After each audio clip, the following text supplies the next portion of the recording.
जो कुछ भी महान है उस पर किसी का अधिकार नहीं हो सकता, और ये सबसे मूर्ख बातों में से एक है जो मनुष्य करता है। मनुष्य अधिकार चाहता है।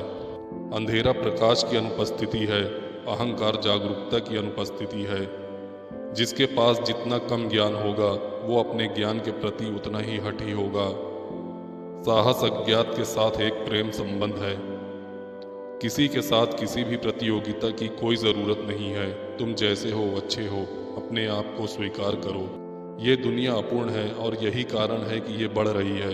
अगर ये पूर्ण होती तो मर चुकी होती। केवल अपूर्णता का ही विकास संभव है। अनुशासन क्या है? अनुशासन का मतलब आपके भीतर एक व्यवस्था निर्मित करना है।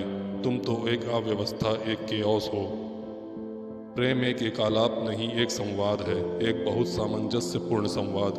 तुम जीवन में तभी अर्थ पा सकते हो जब तुम इसे निर्मित करते हो। जीवन एक कविता है जिसे लिखा जाना चाहिए। ये गाया जाने वाला गीत, किया जाने वाला नृत्य है। प्रेम लक्ष्य है, जीवन यात्रा।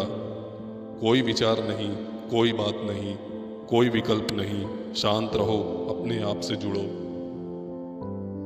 असली प्रश्न ये नहीं है कि मृत्यु के बाद जीवन का अस्तित्व है या नहीं। असली प्रश्न तो ये है कि क्या तुम मृत्यु से पहले जीवित हो। तुम्हें अगर कुछ हानिकारक करना हो तभी ताकत की जरूरत पड़ेगी, वरना तो प्रेम पर्याप्त है, करुणा पर्याप्त है। जो तुम महसूस करते हो तुम वही बन जाते हो। ये तुम्हारी ही जिम्मेदारी है। अपने बारे में तुम्हारी पूरी सोच उधार ली हुई उन लोगों से जिन्हें खुद नहीं पता कि वे स्वयं कौन हैं। किसी से किसी भी तरह की प्रतिस्पर्धा की आवश्यकता नहीं है। आप स्वयं में जैसे हैं एकदम सही हैं। खुद को स्वीकारिए। प्यार की सर्वश्रेष्ठ सीमा आज़ादी है, पूरी आज़ादी। किसी भी रिश्ते के खत्म होने का मुख्य कारण आज़ादी का ना होना ही है। यहाँ कोई भी आपका सपना पूरा करने के लिए नहीं है। हर कोई अपनी तकदीर और अपनी हकीकत बनाने में लगा है।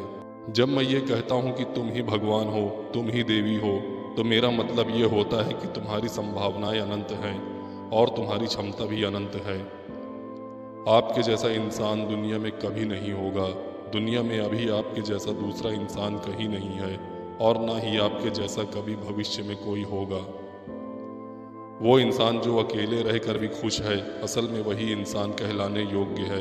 यदि आपकी खुशी दूसरों पर निर्भर करती है तो आप एक गुलाम हो। अभी आप पूरी तरह से मुक्त नहीं हुए हो, अभी आप बंधन में बंधे हो। असली सवाल ये है कि भीतर तुम क्या हो। अगर भीतर गलत हो तो तुम जो भी करोगे उससे गलत फलित होगा। अगर तुम भीतर सही हो तो तुम जो भी करोगे वो सही फलित होगा। जो लोग ये पूछते हैं कि जीवन का क्या महत्व है, असल में ऐसे लोगों ने जीवन को ही खो दिया है। वे सिर्फ अपनी सांस लेने की वजह से ही जिंदा हैं, बाकी अंदर से तो वो कब के मर चुके होते हैं। सवाल ये नहीं है कि कितना सीखा जा सकता है, बल्कि सवाल ये है कि कितना भुलाया जा सकता है। कोई चुनाव मत करिए, जीवन को ऐसे अपनाइए जैसे वो अपनी समग्रता में है। जिंदगी अपने आप में ही बहुत सुंदर है, इसलिए जीवन के महत्व को पूछना ही सबसे बड़ी मूर्खता होगी। प्यार जब सहज, अचानक, बिना अभ्यास किया हुआ, असंस्कृत और बिना सोचे होता है तभी वो सच्चा कहलाता है। जो जानता है वो जानता है कि बताने की कोई ज़रूरत नहीं, जानना काफ़ी है। तनाव का अर्थ है कि आप कुछ और होना चाहते हैं जो कि आप नहीं हैं। अपने मन में जाओ, अपने मन का विश्लेषण करो। कहीं ना कहीं तुमने खुद को धोखा दिया है। खुद में जीवन का कोई अर्थ नहीं, जीवन अर्थ बनाने का अवसर है। जहाँ पर डर खत्म होता है वहाँ से जीवन शुरू होता है। ज्ञान हमेशा मुक्त करता है। तुम दुनिया में रहो मगर दुनिया तुम्हारे अंदर नहीं रहनी चाहिए। ईश्वर से ज़्यादा अकेला और कोई नहीं है। भीड़ भ्रम पैदा करती है। प्रेमियों ने कभी एक दूसरे के लिए आत्मसमर्पण नहीं किया। प्रेमी सिर्फ प्रेम के लिए आत्मसमर्पण करते हैं। एक व्यक्ति जो 100% समझदार है, दरअसल वो मर चुका है। सितारों को देखने के लिए एक निश्चित अंधकार की ज़रूरत पड़ती है।